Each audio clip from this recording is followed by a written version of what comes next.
नमस्कार दोस्तों, स्वागत है आपका अपने YouTube चैनल पे। आज के वीडियो में हम आपको मैथ के अति महत्वपूर्ण प्रश्नों के बारे में बताएंगे जो आगामी सभी परीक्षाओं के लिए बहुत ही महत्वपूर्ण है। हम इस वीडियो में वही प्रश्न लाते हैं जो आगामी परीक्षाओं की दृष्टि से महत्वपूर्ण है और जो बार बार परीक्षा में पूछे जाते हैं।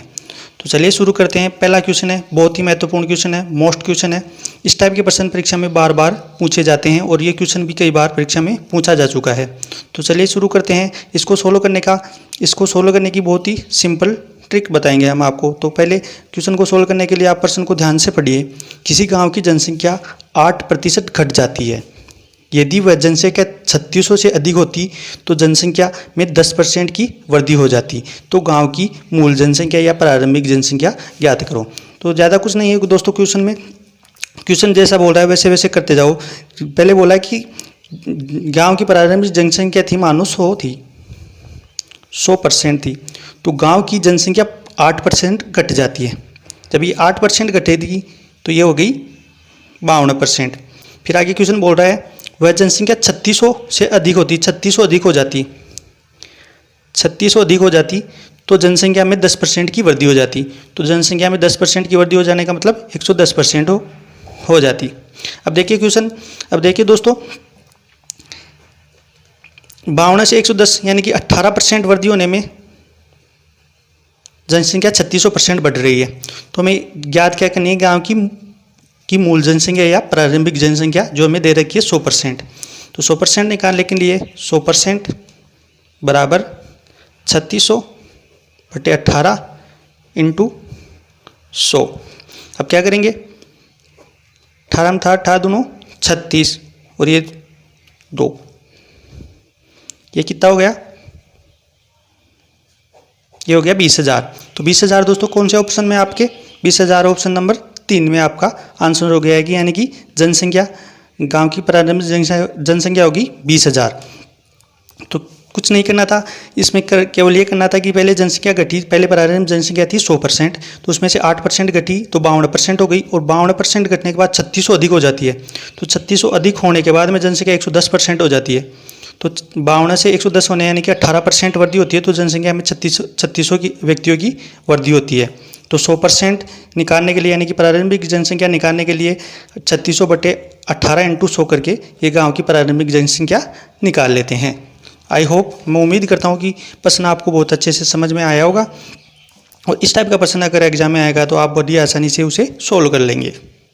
अगला क्वेश्चन है जो कि बहुत ही महत्वपूर्ण है और मोस्ट क्वेश्चन है, जो कि इस टाइप का प्रश्न भी एग्जाम में बहुत बार पूछा गया है और ये क्वेश्चन भी एग्जाम में पूछा गया है। तो क्वेश्चन क्या है, क्वेश्चन को पहले ध्यान से पढ़िए कि एक कपड़े के व्यापारी ने अपने आधे कपड़े 40% लाभ पर बेच दिए और शेष के आधे 60% हानि पर और शेष बचे कपड़े लागत मूल्य पर बेच दिए।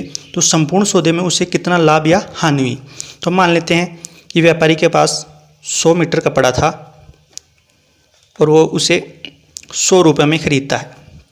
तो क्वेश्चन में दे रखा है कि आधे कपड़े यानी कि 50 मीटर वो 40% के लाभ पे बेचता है। 40% के लाभ मतलब 140/100। 2 0 से 2 0 कट गई, 14 पंजे 70। फिर आगे कह रहा है कि शेष के आधे यानी कि 50 मीटर तो ले लिया और 50 मीटर बता, उसमें से आधे यानी कि 25 मीटर को वो 60% हानि पे बेचता है। 60% हानि मतलब 40, 100 में से 60 गया तो 40/100, 25 चौक 100 और ये 10।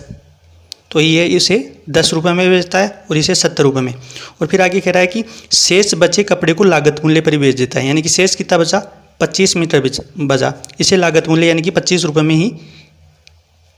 में ही बेच देता है। शेष कपड़ा कितना बचा, 25 मीटर और इसे लागत मूल्य में ही बेच देता है। तो इसे 25 रुपये में बेच दिया। तो ये इसको जोड़ते हैं 70 10 80 80, इसका योग हो गया 105। यानी कि उसमें 100 रुपये में खरीदी और 105 में बेची तो इसे 5% का लाभ हुआ। कितने परसेंट का, ऑप्शन नंबर आपका कौन सा हो गया, सी आपका सही आंसर हो गया। उम्मीद करता हूँ कि यह प्रश्न आपको बहुत ही अच्छे तरीके से समझ में आ गया होगा। अगर इस टाइप का प्रश्न अगर एग्जाम में आता है तो आप उसे बहुत ही आसानी से सोल्व कर लेंगे। अगला क्वेश्चन है, अगला क्वेश्चन भी इंपॉर्टेंट है कि ए और बी किसी कार्य को क्रम से 12 व 18 दिन में पूरा करते हैं। ए कार्य को आरंभ करता है और उसके बाद में दोनों बारी बारी से एक एक दिन कार्य करते हैं। कार्य कितने समय में पूरा होगा? ये क्वेश्चन कार्य और समय का है और बारी बारी वाला क्वेश्चन है कि ए कार्य को आरंभ कर देता है और उसके बाद में एक दिन ए करता है, उसे अगले दिन बी करता है, फिर ए करता है, फिर अगले दिन बी करता है।